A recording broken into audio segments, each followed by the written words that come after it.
Discuss ചെയ്യാം. CAG ആണ് question. എല്ലാ പാർട്ടും അഡ്രസ്സ് ചെയ്തിട്ടുണ്ട്. പാർട്സ് എല്ലാം ഓക്കെയാണ്, പക്ഷേ ഇതിനകത്ത് വരേണ്ട കുറച്ച് കീവേഡ്സ് വന്നിട്ടില്ല. അതാണ് ഇതിനകത്തൊരു ചെറിയ പ്രശ്നം എന്ന് പറയുന്നത്. ഇൻട്രൊഡക്ഷൻ ഓക്കെ ഫൈൻ, അംബേദ്കറിൻ്റെ ഒരു കോട്ടാണ്, മോസ്റ്റ് ഇമ്പോർട്ടൻറ്റ് ഓഫീസ് റോഡഡ് ദ കോൺസ്റ്റിറ്റ്യൂഷൻ. അദ്ദേഹം മറ്റൊരു വാക്കൂടെ പറയുന്നുണ്ട്, CAG is the bulwark of the Indian constitution എന്ന്. ഞാനൊരു സൈഡിൽ ചെറുതായിട്ട് റൈറ്റ് സൈഡിൽ ഒന്ന് എഴുതിയിട്ടുണ്ട്, bulwark of the constitution. Ambedkar പറയുന്നത് CAG, UPSC, state PSCs and election commission of India, ഈ 4 ബോഡീസിനോട് ചേർത്തിട്ടാണ് ബൾവാർക്ക് ഓഫ് ഇന്ത്യൻ കോൺസ്റ്റിറ്റ്യൂഷൻ എന്ന് പറയുന്നത്.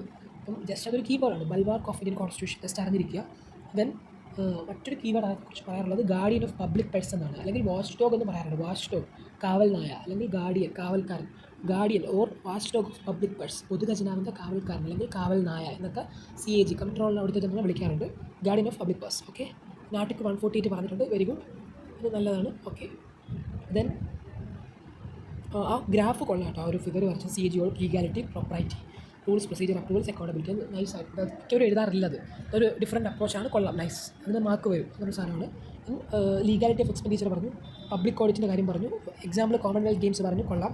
ഫിസിക്കൽ ഡിസിപ്ലിൻ്റെ കാര്യം പറഞ്ഞു, പ്രയർ അപ്രൂവലിൻ്റെ കാര്യം പറഞ്ഞു, പോയിൻറ്റ്സ് നൈസാണ്.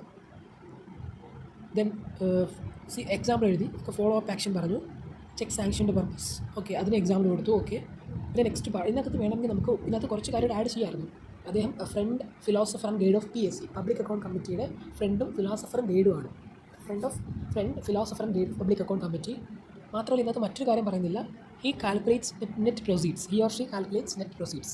ആർട്ടിക്കിൾ 279 പ്രകാരം, ആർട്ടിക്കിൾ 279 279 പ്രകാരം നെറ്റ് പ്രൊസീഡ്സ്, അതായത് ഈ സ്റ്റേറ്റും സെൻട്രൽ തമ്മിലുള്ള ടാക്സ് ഡിസ്ട്രിബ്യൂട്ട് ചെയ്യുന്ന സമയത്ത് നെറ്റ് പ്രൊസീഡ്സ് എന്നൊരു വകുപ്പുണ്ട്. നെറ്റ് പ്രൊസീഡ്സ് തീരുമാനിക്കുന്നത്, നെറ്റ് പ്രൊസീഡ്സിൻ്റെ ഫൈനൽ അതോറിറ്റി എന്ന് പറയുന്നത് CAG ആണ്, ആർട്ടിക്കിൾ 279 പ്രകാരം നെറ്റ് പ്രൊസീഡ്സ്. ഓക്കെ, അത് എഴുതണം, അപ്പോൾ അത് എഴുതിയിട്ടില്ല. ഓക്കെ ഫൈൻ, ബാക്കി പോയിൻറ്റ്സ് എല്ലാം ഓക്കെയാണ്. Next part beyond legality, CAG ensure propriety എന്നുള്ള കാര്യമാണ് പറയുന്നത്. അത് ട്രാൻസ്പെറൻസി ഇഷ്യൂ പറഞ്ഞു.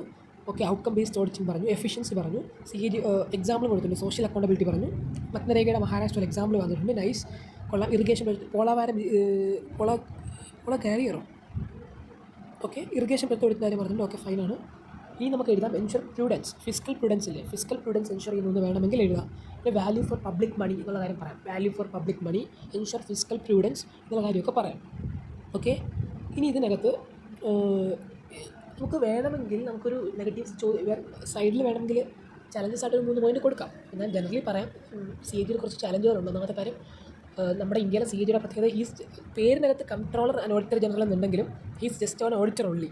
ഇന്ത്യയിൽ പുള്ളി ഒരു ഓഡിറ്റർ മാത്രമാണ്, കൺട്രോളർ അല്ല. കാരണം മുൻകൂട്ടി പുള്ളി തീരുമാനിക്കില്ല, അതായത് പുള്ളിക്ക് എക്സ്പെൻസ് കൺട്രോൾ ചെയ്യാൻ പറ്റില്ല.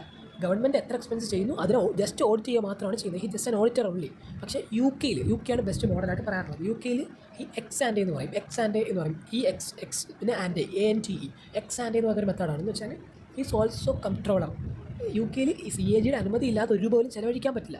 അത് ഹി ഓൾസോ ദ കൺട്രോളറാണ്. അതായത് ഇവിടെ ഇന്ത്യയിൽ ജസ്റ്റ് ആൻ ഓഡിറ്റർ ഒള്ളിയാണ്, ബട്ട് UK കൺട്രോളറും കൂടാണ്. അതാണ് എക്സ് ആൻഡ്. വേണമെങ്കിൽ ഇങ്ങനെ പറയാം, ഇൻട്രൊഡ്യൂസ് എക്സ് ആൻഡ് പ്രൊസീജിയർ, അല്ലെങ്കിൽ ex and concept Indian CAG. ഇന്ത്യയിലെ CAG വേണമെങ്കിൽ എക്സ് ആൻഡ് എന്ന കോൺസെപ്റ്റ് ഇൻട്രൊഡ്യൂസ് ചെയ്യാൻ പറയാം. Ex and means he's also he not only the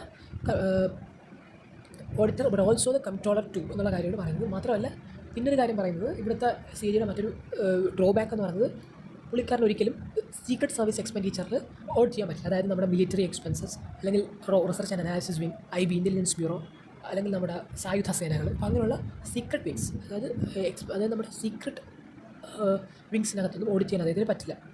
okay, അപ്പോൾ അതൊരു ഡ്രോബാക്കാണ്. സീക്രട്ട് സർവീസ് എക്സ്പെൻഡിച്ചർ അദ്ദേഹത്തിൻ്റെ ആംബിറ്റിന് ഔട്ടാണ്. ദെൻ നെക്സ്റ്റ് ഒരു ഇതായിട്ട് പറയുന്നതെന്ന് പറഞ്ഞാൽ, നമ്മുടെ പ്രീമിയർ പല ഇൻസ്റ്റിറ്റ്യൂട്ടുകളും പുള്ളിയല്ല ഓഡിറ്റ് ചെയ്യുന്നത്. എക്സാമ്പിൾ RBI, LIC, SBI തുടങ്ങിയ ഇന്ത്യയിലെ ഏറ്റവും പ്രൗഡ് ഇൻസ്റ്റിറ്റ്യൂട്ട്സ്, അതായത് ഇന്ത്യയുടെ ഡിഗ്നിഫൈഡ് ആയിട്ടുള്ള ഇൻസ്റ്റിറ്റ്യൂട്ട്സിന് LIC, RBI, SBI പോലുള്ള വലിയ ഇൻസ്റ്റിറ്റ്യൂട്ട്സൊന്നും പുള്ളിക്കാരനല്ല ചെയ്യുന്നത്. അപ്പോൾ അതൊക്കെ CAG കൊടുക്കാതെ ഔട്ട്സൈഡർ പ്രൈവറ്റ് ഏജൻസീസിനാണ് കൊടുക്കുന്നത്. അത് CAG ഡിഗ്നിറ്റിക്കൊരു അപവാദമാണ്. അപ്പോൾ ജസ്റ്റ് അത് പറയാം. നെക്സ്റ്റ് ഇനി പറയാനുള്ളത്, ഇതിനകത്ത് മറ്റൊരു കാര്യം എന്ന് പറഞ്ഞാൽ ഇദ്ദേഹത്തിൻ്റെ അപ്പോയിൻമെൻറ്റാണ്. ഇതിന് പ്രത്യേക ബോഡിയൊന്നുമില്ല, എക്സിക്യൂട്ടീവാണ് തീരുമാനിക്കുന്നത്. അത് cabinet committee of appointments, generally retired IAS ഓഫീസേഴ്സാണ്. IASകാരാണ് CAG ആയിട്ടിരിക്കുന്നത്. അപ്പം യൂഷ്വലി പുള്ളിക്കാരൻ എന്താണ് ചെയ്യുന്നത്, ഇദ്ദേഹത്തെ അപ്പോയിൻറ്റ് ചെയ്ത് എങ്ങനെയാണ്, പൊളിറ്റീഷ്യൻസാണ്, അതായത് ക്യാബിനറ്റ് കമ്മിറ്റി ഓഫ് അപ്പോയിൻമെൻറ്റ്സ് ആണ് മിനിസ്റ്റേഴ്സിൻ്റെ ഒരു കൂട്ടം, ഇവരാണ് ചെയ്യാറുള്ളത്. അപ്പം അവരുടെ പൊളിറ്റിക്കലി അവർക്ക് യോജിച്ച IAS ഓഫീസേഴ്സിന് മാത്രമാണ് ഈ പോസ്റ്റിലേക്ക് ഇരുത്താറുള്ളത്. അപ്പോൾ അതുകൊണ്ട് തന്നെ ഒരു ഫ്രിക്ഷൻ വരും. അദ്ദേഹത്തിന് ഫ്രീ ആയിട്ട് വർക്ക് ചെയ്യാൻ പറ്റില്ല, പൊളിറ്റിക്കലി ചെയ്യേണ്ടി വരും. അദ്ദേഹത്തിന് ഇൻഡിപെൻഡൻ്റ് ആയിട്ടുള്ള അപ്പോയിൻമെൻറ്റ് ബോർഡ് ക്രിയേറ്റ് ചെയ്യണമെന്ന് വേണമെങ്കിൽ പറയാം. അതായത് നമ്മുടെ സുപ്രീം കോടതിയിലെ കൊളീജിയം പോലെ ഒരു ഇൻഡിപെൻഡൻറ്റ് അതോറിറ്റി, കമ്മീഷൻ അതോറിറ്റി നിയമിക്കുക, ഒരു കൊളീജിയം സിസ്റ്റം കൊണ്ടുവരാമെന്ന് വേണമെങ്കിൽ പറയാൻ പറ്റും. ഇതൊക്കെ ഒരു സജഷൻസാണ് ഞാൻ പറഞ്ഞതേ ഉള്ളൂ. വേണമെങ്കിൽ വേ ഫോർവേഡും പറയാം. വേ ഫോർവേഡ് പറയുമ്പോൾ ഇതിനകത്ത് പുള്ളി ഒരു കൺട്രോളറാക്കി മാറ്റാം എന്ന് പറയാം. അതായത് ജസ്റ്റ് ഓഡിറ്ററാക്കാതെ കൺട്രോളർ കൂടെ ആക്കി മാറ്റാം. പുള്ളിയുടെ അപ്പോയിൻമെൻറ്റിന് വേണ്ടി കൊളീജിയം സിസ്റ്റം കൊണ്ടുവരാമെന്ന് പറയാം. അതോടൊപ്പം തന്നെ അദ്ദേഹത്തെ എന്താണ്, ഇതിൻ്റെ ടേണർ ജസ്റ്റ് 6 years ആണ്. 6 years നിന്ന് വീണ്ടും അത് വേണമെങ്കിൽ ദീർഘിപ്പിക്കാം, ടെന്യൂർ ഇൻക്രീസ് ചെയ്യാമെന്ന് പറയാം. അങ്ങനെ എന്തെങ്കിലുമൊക്കെ പറഞ്ഞിട്ട് കൺക്ലൂഡ് ചെയ്യാം. വേണമെങ്കിൽ RBI, SBI, LIC പോലുള്ള ഡിഗ്നിഫൈഡ് ഇൻസ്റ്റിറ്റ്യൂഷൻസ്, അതായത് ഗ്രേറ്റ് ഇൻസ്റ്റിറ്റ്യൂഷൻസ്, പ്രീമിയർ ഇൻസ്റ്റിറ്റ്യൂഷൻസ് നമുക്ക് ഇതിന് ആംബിറ്റിൽ കൊണ്ടുവരാമെന്ന് പറയാം. ഇങ്ങനെയുള്ള കുറച്ച് കാര്യങ്ങൾ പറയാം. ഇത് കൺക്ലൂഷനിലേക്ക് വരുമ്പോൾ 3 ഈസ് ഗുഡ് എക്സാമ്പിളാണ്: economy, efficiency and effectiveness. Very good. എക്സാമ്പിളിൻ്റെ സെക്കൻഡ് ARC, അതാണ് ഞാൻ പറയാൻ വന്നത്.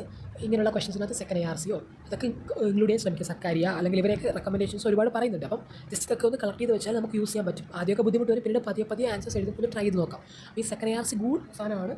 ഞാൻ അഡീഷണൽ ആയിട്ടൊരു കാര്യം കൂടെ പറഞ്ഞത്, ഈ ഒരു വേർഡ് ആഡ് ചെയ്യായിരുന്നു, കോപ്പറേറ്റീവ് ഫിസ്ക്കൽ ഫെഡറലിസം. അതായത് സ്റ്റേറ്റും സെൻട്രലും തമ്മിലുള്ള ഫെഡറലിസത്തിൽ ഫിസ്ക്കൽ ഫെഡറലിസം വരില്ലേ, അതായത് ടാക്സ് ഡിസ്ട്രിബ്യൂഷൻ്റെ ഭാഗമായിട്ട്. അപ്പം അതാണ് ഞാൻ പറഞ്ഞത്, അപ്ഹോൾഡിങ് കോർപ്പറേറ്റീവ് ഫിസ്ക്കൽ ഫെഡറലിസം.